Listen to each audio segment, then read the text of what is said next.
Assalamualaikum warahmatullahi wabarakatuh. Kembali lagi bersama saya Muhammad Iqbal. Di sini saya akan menjelaskan tentang teorema Pitagoras. Sebelumnya materi ini pernah dibahas pada kelas 7 atau 8 SMP atau MTS.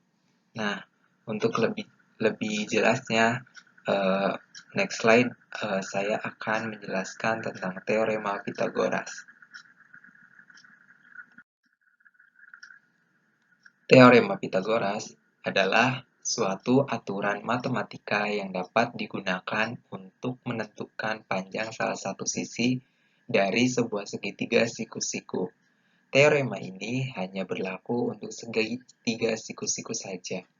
Tidak bisa digunakan untuk menentukan sisi dari sebuah segitiga lain. Teorema Pitagoras berbunyi, kuadrat sisi miring atau sisi terpanjang dalam suatu segitiga siku-siku sama dengan jumlah dari kuadrat dua sisi lainnya. Selanjutnya ada syarat berlakunya teorema Pitagoras. Terdapat dua syarat yang harus dipenuhi agar teorema Pitagoras dapat berlaku. Yang pertama, teorema Pitagoras hanya berlaku untuk segitiga siku-siku. Syarat yang kedua, minimal dua sisi dalam segitiga siku-siku tersebut harus diketahui panjangnya terlebih dahulu. Maka segitiga tersebut bisa dikatakan segitiga siku-siku. Selanjutnya, karakteristik suatu segitiga. Apabila kuadrat sisi miring sama dengan jumlah kuadrat sisi yang lainnya, maka segitiga tersebut merupakan segitiga siku-siku yang memiliki sudut 90 derajat. Apabila kuadrat sisi miring kurang dari jumlah kuadrat sisi yang lain, maka segitiga tersebut merupakan segitiga lancip.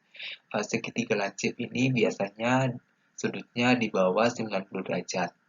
Nah, apabila kuadrat sisi miring lebih dari jumlah kuadrat sisi yang lain, maka segitiga tersebut merupakan segitiga tumpul. Biasa besar sudutnya yaitu lebih dari 90 derajat. Next slide. Selanjutnya, mengidentifikasi sebuah segitiga siku-siku. Dari gambar di atas, memberi nama sisi segitiga untuk diingat. Apabila kalian perhatikan gambar di atas, maka dapat kalian jumpai 3 buah sisi yang telah kami beri nama pada setiap sisinya. Sisi miring atau sisi terpanjang biasa disingkat dengan SM.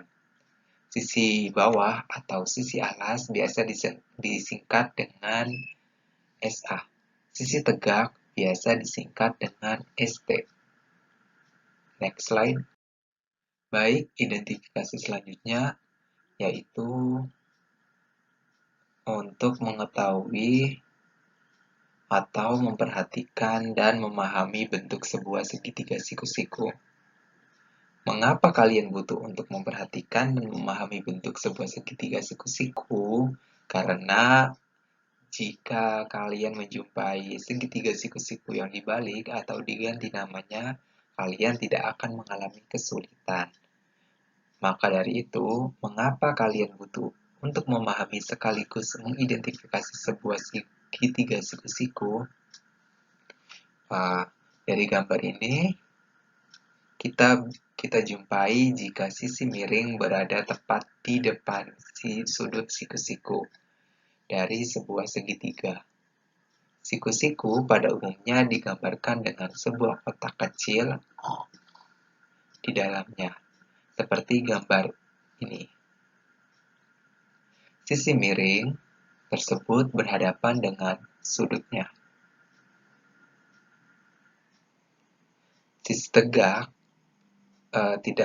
seharusnya tidak terlalu bermasalah jika kalian keliru dalam mengidentifikasinya. Baik, next slide. Sebagai contoh, perhatikan gambar di bawah ini.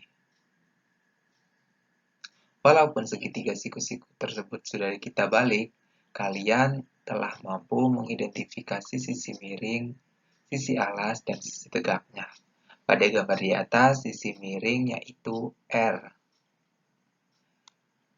alasnya yaitu P, dan sisi tegaknya yaitu Q. Selanjutnya, yang juga menjadi permasalahan yang paling banyak menyesatkan yaitu kesalahan dalam menghafal rumus teorema Pythagoras. Next slide. Di sini slide ini terdapat rumus Pythagoras.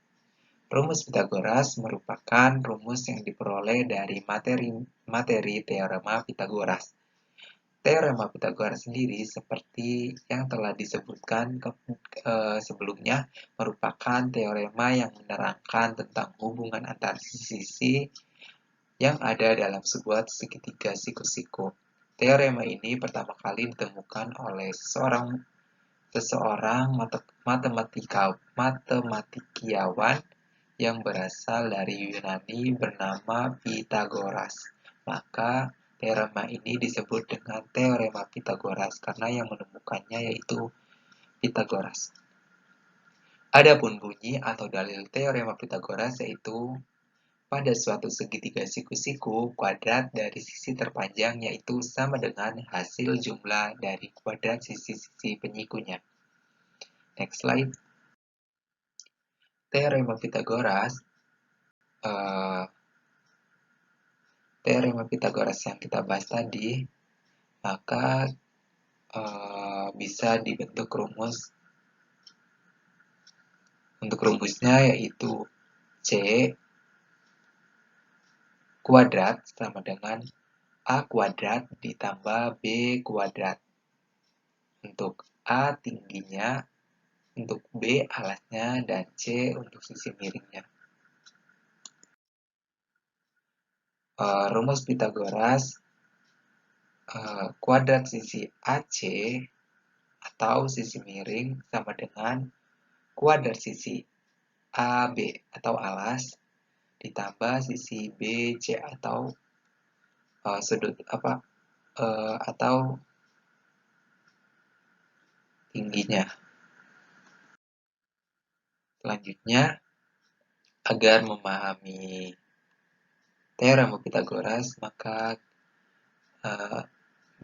saya berikan contoh soal. Sebelumnya, teorema Pythagoras juga bisa untuk menentukan panjang diagonal sisi persegi atau panjang diagonal persegi. Nah, untuk memahami teorema Pythagoras, di sini ada pertanyaan, sebuah persegi ABCD mempunyai panjang 8 cm dan lebar 6 cm. Tentukanlah panjang diagonal dari persegi tersebut. Nah, diketahui panjang sama dengan 8 dan lebar sama dengan 6. Ditanyakan diagonalnya atau sisi miringnya. Sisi diagonal kuadrat sama dengan panjang kuadrat ditambah lebar kuadrat. Maka untuk menentukan diagonal tersebut, maka 8 kuadrat ditambah 6 kuadrat. Hasilnya 64 ditambah 36. Diagonal kuadrat sama dengan 100. Diagonal sama dengan akar dari 100 yaitu 10 cm. Sehingga panjang diagonal persegi pada soal tersebut adalah 10 cm. Terima kasih, kurang lebihnya mohon maaf. Wassalamualaikum warahmatullahi wabarakatuh.